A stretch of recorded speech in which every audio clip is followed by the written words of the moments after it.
నిర్దోషంగా సింహాసనం అధిష్ఠించాలి కానీ మనకు సంధి చేస్తానంటున్నారు. ఎక్కడికి అయ్యా అని ధర్మరాజు అడిగితే, కృష్ణ నా తమ్ముడైనటువంటి భీమసేనుడు అర్జునుడు ఒకటి కాదు, సుయోధనుడు ఒకటి కాదు, నా తమ్ముడైనటువంటి భీమసేనుడు అర్జునుడు సహదేవుడు వీళ్ళు ఎవరైనా సరే ఏదైనా ఒక తప్పు చేస్తే మందలించి వారిని సరైనటువంటి సక్రమమైనటువంటి మార్గంలో నడిపించే బాధ్యత నాయన కలదు. ధర్మము అనేటటువంటి దాన్ని నేను నమ్మినటువంటి వాడిని. ధర్మమే సత్యమై అమృతమైన నీరు, ధర్మమే సత్యమై ఎంత ఆదిత్యాలు వెలుగుతాయి, ధర్మమే సత్యమై ఈ భావి స్థలము పడు, ధర్మమే సత్యమైన యోధులు.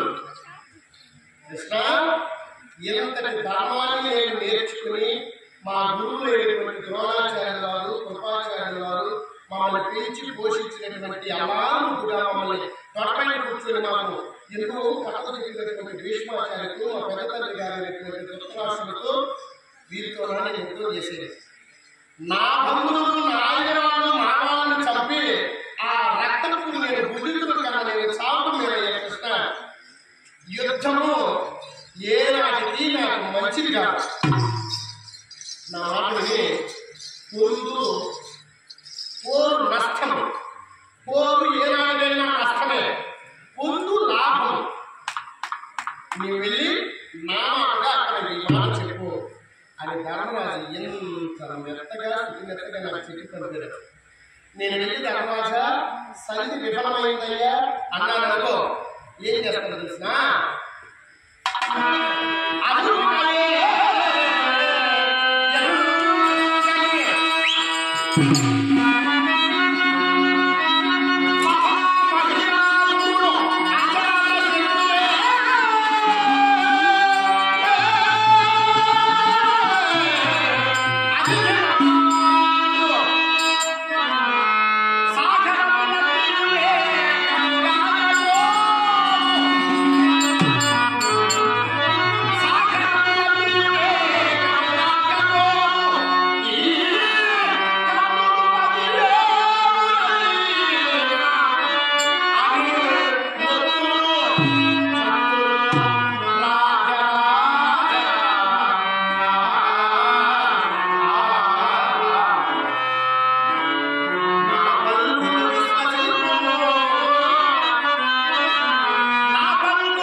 ఒక్కసారి కళ్ళెల చేశాడనుకో సప్త సముద్రాలు ఇంకిపోతాయి, ఈ కుల పర్వతాలన్నీ ఇంకిపోతాయి, ఏకధాటిగా అగ్ని వర్షం కురుస్తుంది, రక్తపు జలాలు మారుతాయి, రాజ్యమంతా చిన్నభ్రమైపోతుంది, ధర్మం నశించిపోతుంది, అసత్యం అనేది రాజ్యమేరుతుంది. అది ధర్మరాజు చూసి ఓర్వలేడు. ధర్మరాజు కళ్ళెల చేస్తే ఎంతటి వినాశనం అయిపోతుంది. అది కాదు, ఒకవేళ యుద్ధమే నిజమైందనుకో నేనుంటాను కదా, నేనుంటానయ్యా. నేను పాండవులకు సహాయంగా ముందుంటాను. నీకు 10,000 మంది ఎదు సైన్యాన్ని ఇస్తాను మాట ఇచ్చాను కదా. 10,000 మంది ఎదు సైన్యము, రథాలెక్కి చేసేటటువంటి వారు, ఏడులెక్కి యుద్ధం చేసేటటువంటి వారు, అశ్వబలులు, గజబలులు, రథబలులు, అత్యంత మహారథులు,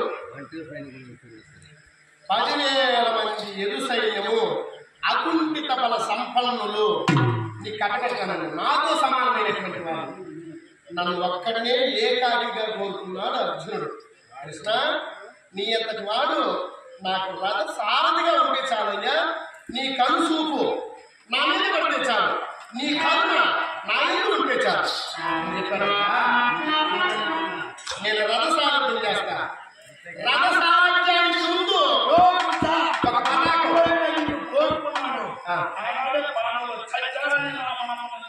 పట్టింది సీనియర్ అయ్యా. నేను ఇక్కడే ఉంటా. రథానికి ముందు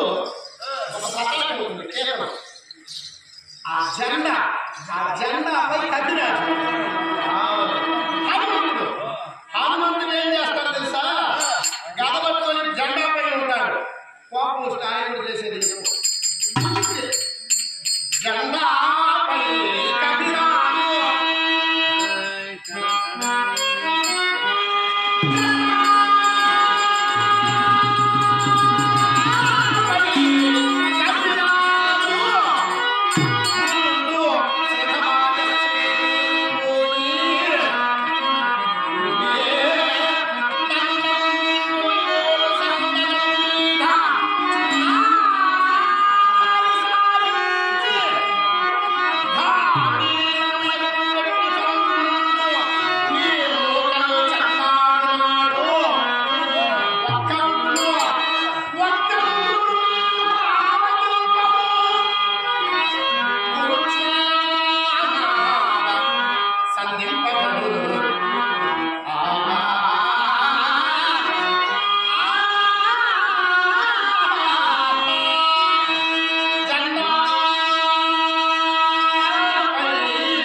మీ వాళ్ళంతా నీ కళ్ళ ముందరే ప్రాణాలు వదిలేస్తారు. నువ్వు చేసేది లేదు, నేను నడిపిస్తా ఉన్నా.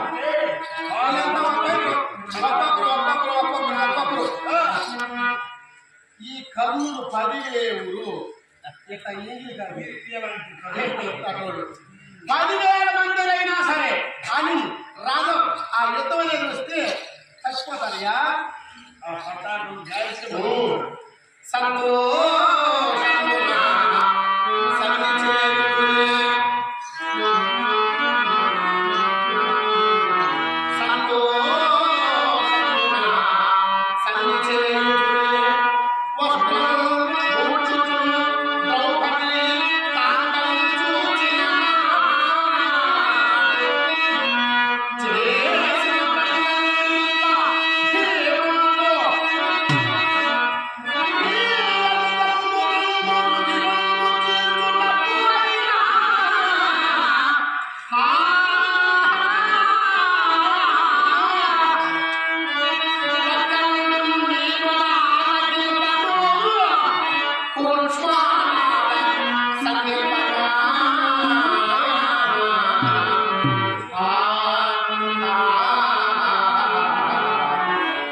సామాన్యమైనటువంటి ప్రతిజ్ఞ ఆ ప్రతిజ్ఞను మర్చిపోయేట్టుగా ధర్మము అనేటటువంటి 3 అక్షరాలకు ముందు యుద్ధము అనేటటువంటి 3 అక్షరాలు పలికినాడు. ఆ ధర్మాన్ని నిర్వర్తించి పాండవులను రాయబారిగా పంపించారయ్యా. నమ్మకంతా వినవా? ఎన్ని చెప్తే నువ్వు వినబోతావు చెప్పు. అది నీ ముందర చెవుడు మనకు శాఖలు వదిలినట్టు, నీళ్లు మూట కట్టినట్టు, నీళ్ళ మీద రాసినట్టు, నీళ్ళ మీద ఎన్ని రాతలు రాస్తే నిలుస్తాయా? పోనీ మూట కట్టేటప్పుడు గుడ్డతో మూట కట్టి నిలుస్తాయా? ఎక్కడ మాట్లాడి వృధా అయిపోయింది.